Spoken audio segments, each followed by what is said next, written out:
All we have to do is open up. So like I said earlier, instead of saying, when's the cavalry coming, when are we going to the cavalry? A Buddhist priest said, unfortunately, there is no key to the universe, unfortunately. But the good part is that there was never a lock on to start with. Exactly. Yeah. But, Exactly. Going back to what I was saying, it implied, my experience implies that it was not a quiet voice, it was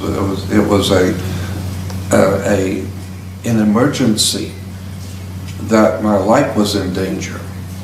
And it implied, this whole experience both times implied that there is some kind of a military type operation going on with these extraterrestrial reptilians, whatever these off-world entities are that have been manipulating us.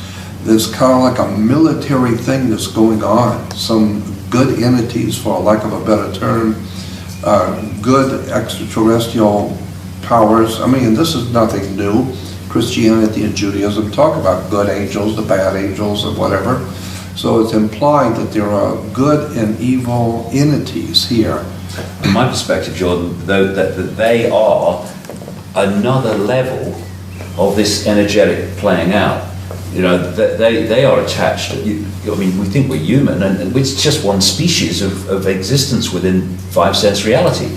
But there are other non-human entities who take other forms, who are also subject to the choice between which of these energetic states, these consciousness states, are they going to choose? So it's all playing out. And when you say about, when I made about the quiet voice talks to you quietly, but when you are in trouble, like you appear to have been, it can grab you by the bloody collar and launch you out there. You know, my feeling is, the more I kind of understand this, is this guidance of those that are playing a part in this transformation. It's much more powerful than we realize, and it's much closer to us than we realize.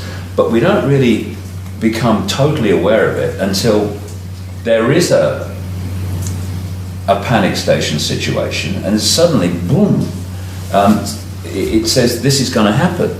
Because if it was a case of we come in here to try to make a contribution, and then people trying to stop us can come up and go bang, bang, thank you very much, you know, mine's a large one. What's the point of us coming? So there is a very, very powerful force which is there for those that have come to play a part. And at its most extreme, it can yank you out of a dangerous situation. You know, I've been through this whole last 20 years of my conscious awakening to this. And there have been times through the 90s and whatever when I've thought, what can we do about this? Where's it leading? You know, you can't see an answer to it. But I tell you what, I've never been so totally sure that in my lifetime it's coming down. Our kids and grandkids are not going to live in an Orwellian fascist control system. They're not. They're going to live out most of their lives in a world of potential, of expanded awareness, of because as the epoch changes, it gets more and more the truth vibrations will dominate awareness rather than the suppressed epoch we're coming out of. And they're going to live out most of their lives, young people today, especially the very young, in what we would perceive in this epoch as a paradise, a utopia. There won't be challenges, but compared with what we've come through.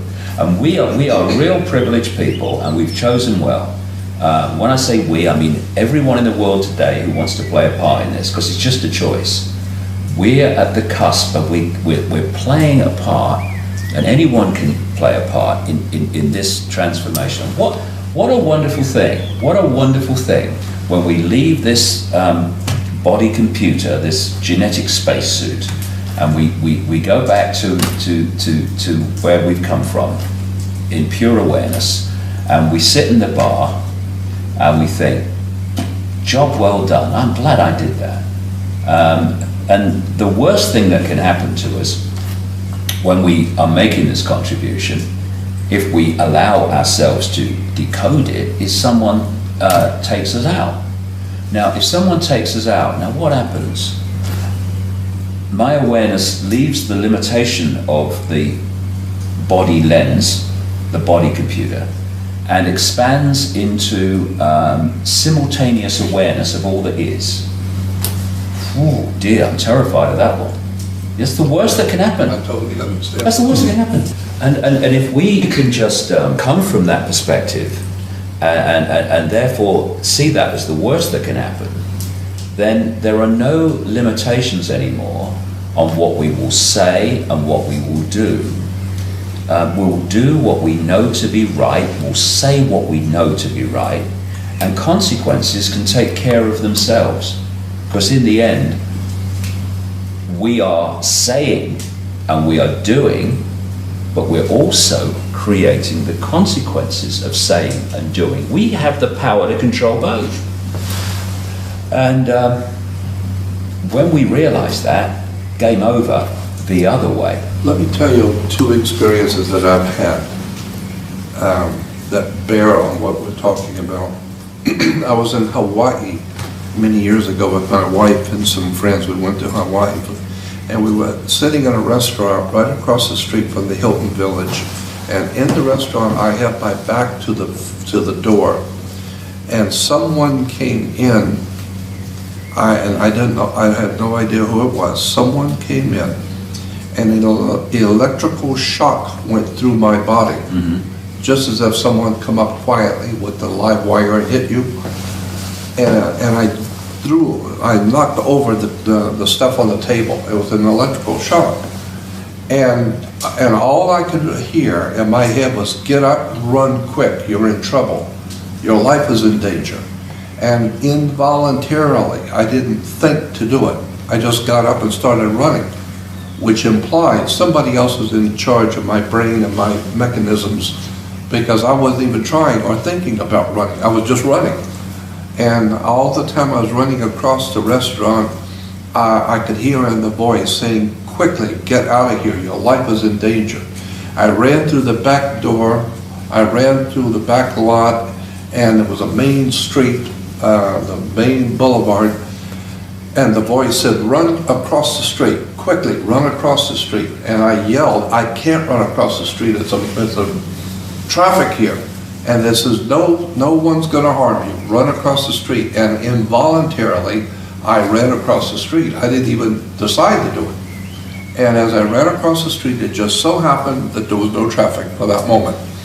And then it said, run around the outside of the hotel. So I ran around the Hilton Village Hotel to the ocean side.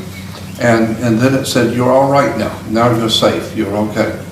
And I sat down by this little pool, and I was out of breath, and I kept thinking, what did I just do? My wife is sitting there with our friends. The stuff is all over the floor. I look like an idiot. I have no idea in the world what I just did or why. And the voice was saying to me, you're okay now. Now you're safe. I came back to Los Angeles a little while later, identical. I was sitting in a restaurant right on Wilshire and Fairfax, a little hamburger stand at lunch, and I was sitting at the counter, and peripheral vision, I didn't see them, but I saw two guys walk in. And when they walked in, immediately it was an electrical shock. And I almost fell off the chair at the counter. And the voice says, get out of here quick, you're in trouble, run. And so I stumbled, I had to get up, I stumbled on the floor, I threw some money on the counter, and I ran out the side door. And the voice kept saying, you're in serious trouble, run quick, your life is in danger. And I ran all the way up Fairfax, about 3 or 4 blocks, until the voice said, all right, you're safe now. Now you're safe, sit down. And I sat at a bus stop, my heart was pounding, and I thought, that's the second time this has happened. What in the world is going on? Because it was involuntary. I know what I was told, but I wasn't thinking to do it. I was just doing what I was told to do. And I'm telling you this because I have been told many years ago and over and over by many different people, as you have had psychic readings, I have also. And I've been told, you have been brought here. You have come back. They have brought you here, or you've come in to do something. This is not just by chance you happen to have been born and got into, no, you have come here to incarnate into this world at this particular moment in time. And so it appears to me that there is some kind of a cosmic war going on between higher intelligences, good ones and evil ones, out there that we're not aware of. And the good ones are doing something with the human race while the evil ones are doing something with us. And so we are merely pawns at a bigger and more serious being played out to protect or secure the protection of the human race. I wouldn't say you're a pawn, Jordan. I say you're at least a bishop, and maybe a king or a queen. It's funny, but what you're describing here with this different approach to life, shall we say, I would say are these two epochs. That it's at this point, these two epochs, this is the one of suppression. It represents the one of suppression, and we're at the cusp of this new epoch. And because we're at the cusp, they're both playing out together, and so we've got this situation that you're describing. Do you know, when you were talking there, you know what I was seeing?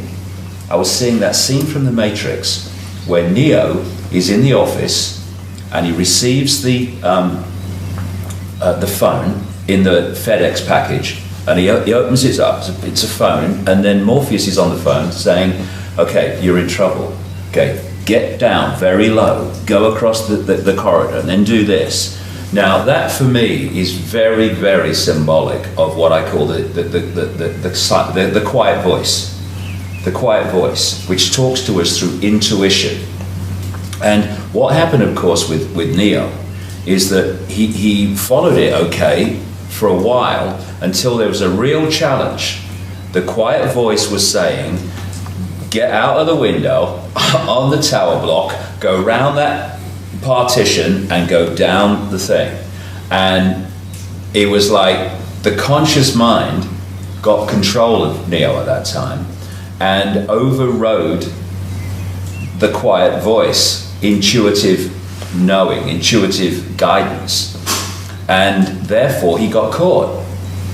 Now this is the challenge that we have.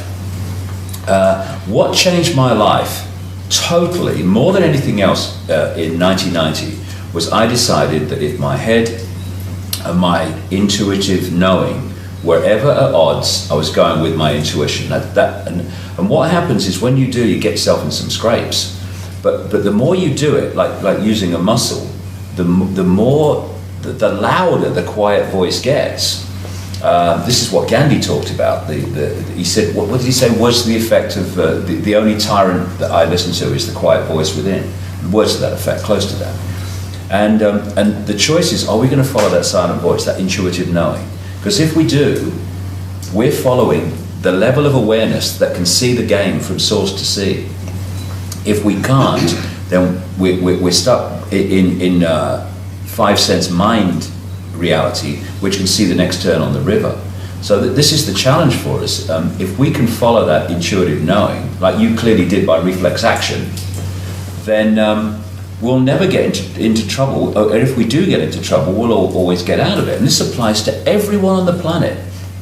But because because the intuition, because it comes from a totally different level of awareness and perception of this reality, what it's urging us to do often, this, which is programmed from cradle to grave to see life as we're programmed to see it, it's going, you can't do that, that's crazy, we can't do that, what about this, what about that? It lists all the reasons why you shouldn't follow this. And if we do, not only will we be protected and as we talked about, but we'll also be guided to fantastic amounts of information which are waiting for us if we follow that this is telling you, you shouldn't go there tomorrow. You've got an appointment, you can't go there. I don't care what you're saying, you can't go there, you've got an appointment. No, I'm going to cancel the appointment, I have to go there. And when you do, something is there which gives you a massive insight that this would have denied you had you gone with it. And most people, because of the programming, are welded to this reality. And therefore, they go round and round in this circular, you get up in the morning and then you go to work and then you come home and you have your tea and then you watch telly and you go to bed and then you get up and you go to work and then you come home and you have your tea. That's what mind does. It loves kind of repetition. Intuition, flow. Intuition, flow with higher levels of awareness, source to see awareness. And suddenly when you do that, your life becomes incredibly synchronistic. Amazing coincidences and miracles happen. I mean, you know, we've all experienced it, haven't we?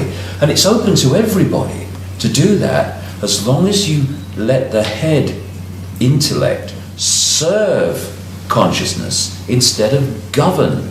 The way I put it is, when you follow intuition, you live life. When you follow mind alone, life lives you, which is what happens with most people. And so we have access to this incredible library of knowledge, this incredible library of guidance. And it's not the chosen ones, it's those which are willing to open their minds to access that level of knowledge. It's not a club. You don't need a login code name. It's sitting there in the space that we are now experiencing. All we have to do is open up. So like I said earlier, instead of saying, when's the cavalry coming, when are we going to the cavalry? The Buddhist priest said, unfortunately, there is no key to the universe, unfortunately. But the good part is that there was never a lock on to start with. Exactly. Yeah. But, exactly. Going back to what I was saying, it implied, my experience implies that it was not a quiet voice. It was an emergency, that my life was in danger, and it implied, this whole experience both times implied that there is some kind of a military type operation going on with these extraterrestrial reptilians, whatever these off-world entities are that have been manipulating us. There's kind of like a military thing that's going on. Some good entities, for lack of a better term, good extraterrestrial powers. I mean, this is nothing new. Christianity and Judaism talk about good angels, the bad angels, or whatever. So it's implied that there are good and evil entities here. From my perspective, Jordan, that they are another level of this energetic playing out. You know, they are attached. I mean, we think we're human, and it's just one species of existence within five-sense reality. But there are other non-human entities who take other forms, who are also subject to the choice between which of these energetic states, these consciousness states, are they going to choose. So it's all playing out. And when you say when I made about the quiet voice talks to you quietly, but when you are in trouble, like you appear to have been, it can grab you by the bloody collar and launch you out there. You know, my feeling is, the more I kind of understand this, is this guidance of those that are playing a part in this transformation. It's much more powerful than we realize, and it's much closer to us than we realize.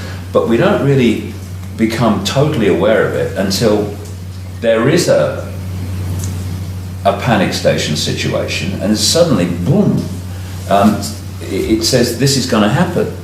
Because if it was a case of we come in here to try to make a contribution, and then people trying to stop us can come up and go bang, bang, thank you very much, you know, mine's a large one. What's the point of us coming? So there is a very, very powerful force which is there for those that have come to play a part. And at its most extreme, it can yank you out of a dangerous situation. Well, see, I appreciate what you're saying, but again, I'm coming back to my experiences have made me believe that we are and a military kind of thing going on with, in fact, other life forms, which are higher life forms, which are unseen, as you talked about, and I've talked about too, the reptile alien presence. What are we talking about, reptile alien presence? I don't know exactly what all of this means, but I know it's there. I've heard way too much not to know that there is a reptile alien presence on the earth. Right. Where did they come from? How really powerful are they? How long have they been around? And what is their relationship to us? How much can they do to us and manipulate us? And when I had those two experiences, those experiences told me that there's some kind of a real dangerous military action going on. And sometimes you might possibly, as I did, come into close proximity with other alien life forms that are very evil. And there's no doubt about that. And if you do, the ones who are protecting you will quickly get you out. Like the FBI gets out their man in the mafia, and he's been spotted, he's been found out. The government has to go in quickly and get you out. Why? Because you're a dead man. They found out who you are. Get him out immediately. Whatever it takes, get him out of the place. So I felt that this is what was happening to me. It was as all of a sudden, out of time and chance, two other alien life entities came in. They looked like men. They weren't men. And immediately, whatever was protecting me, like military, says, get out of here quick. Well, that implies there's something going on here militarily from an otherworld point of view. But it also implies that you're protected. Well, and what we have to remember is that these, whatever these forces are, they're not all powerful, otherwise we would not be able to have this conversation. Well, they're certainly not all powerful. But see, the point I'm making here with you is that I understand and I'm totally in agreement that there is some kind of a change in the epoch, the change of, because I understand the astrological concept of a changing of the yugas and the changing of the eras and epochs of time. Right. But I'm still convinced that there is some kind of a evil presence here, like a military. They are organized. Well, what I'm saying, and what Jordan is saying, are different expressions of the same thing. Because when I'm saying, the base construct of everything is consciousness, and there is a changing of the guard in terms of the energetic or state of awareness in this reality. We're at this cusp. Of course, at one level, it's pure energy, it's pure awareness. But as it comes down the levels, that expresses itself in different ways. So on the human level, you've got people who are awakening and people who are still closed. You've got people that want kindness and peace in the world, and you've got people that want to control and manipulate and exploit and parasite off. And one of these levels, it takes the otherworldly level that Jordan's talking about, which is of non-human entities in this tussle for either control of this reality or benevolent protection of this reality. And they too are expressions of this energetic epoch change. It's just which level of it are we looking at? So what I'm saying and what Jordan's saying about this this military kind of battle, if you like, is absolutely the same. Because on one level, that is what's happening, because it's an expression of this change, and because it's expressing itself in so many different ways, and that is one of them, and it is fundamentally affecting this one, which is the human level, because of what's going on there. What I'm saying is that because this energetic transformation, this expanded awareness is now coming in, as it becomes more powerful and the tipping point comes where the old epoch energy is replaced by the new epoch energy as the dominant one in this reality, then all these different levels of malevolence, whether they be non-human, alien, or as we call them, down into the parasite, their day's over. But it's not over yet, and like I say, for a while, this all these different. This is really going to be challenging. There's going to be great upheavals because we're not in the new epoch. We're at the cusp of the changeover, and this is the most chaotic and difficult and most challenging. And so we at all these levels, we're going to see amazing things going on, and there is definitely what you might call battles going on in this non-human level. Absolutely. And both in the Jewish and the Christian and even in Islamic tradition, there is talk about the spirit forces at work in the universe. Evil, and like I said, Christians talk about the good angels or the demons and the devils, and they're very, very bad. While the angels are very good, angels are very good, and they're protecting us.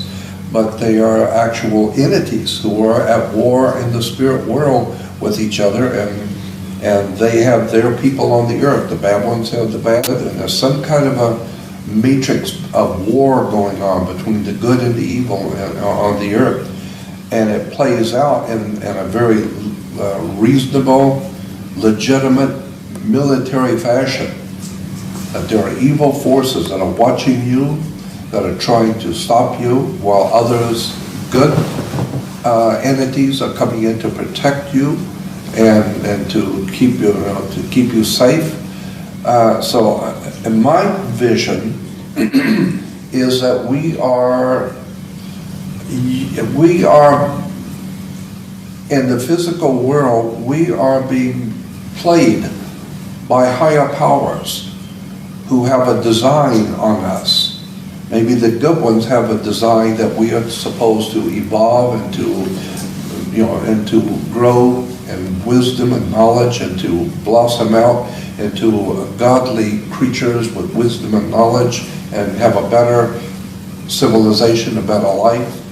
While on the other hand, there very well might be entities from out there who are the enemies of those good ones, and they have in mind controlling this system here.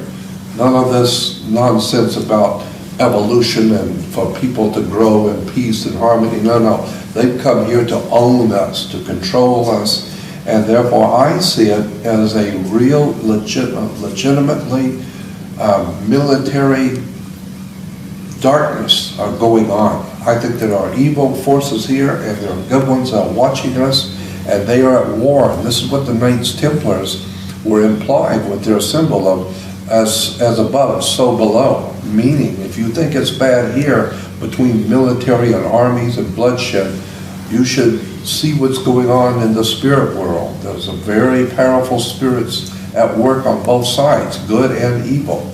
You talked about two powers there. You've talked about two powers there. Is there not a third power, which is our own power? Because if we want to change the world, the way that we have to start is ourselves. We can't directly necessarily do anything about these factors that you've been talking about. But if we change the way that we perceive the world and relate to the world and see ourselves in relation to the world, then we can disempower those forces who've got a hold on us. And this is my interpretation of what David is saying. That's a question.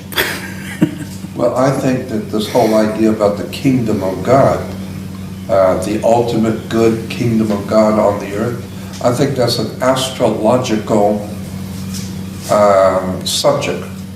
And unless one brings in astro-theology and the astrological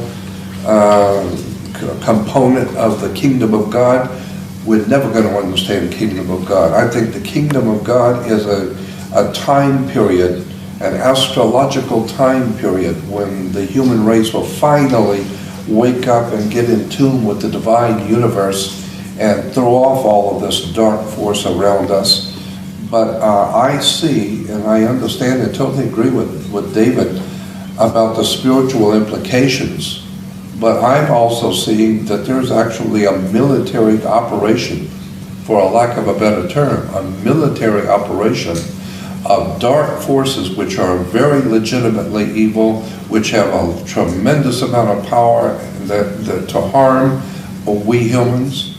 On the other hand, there are those other world entities who are here to protect the project of human evolution to protect us.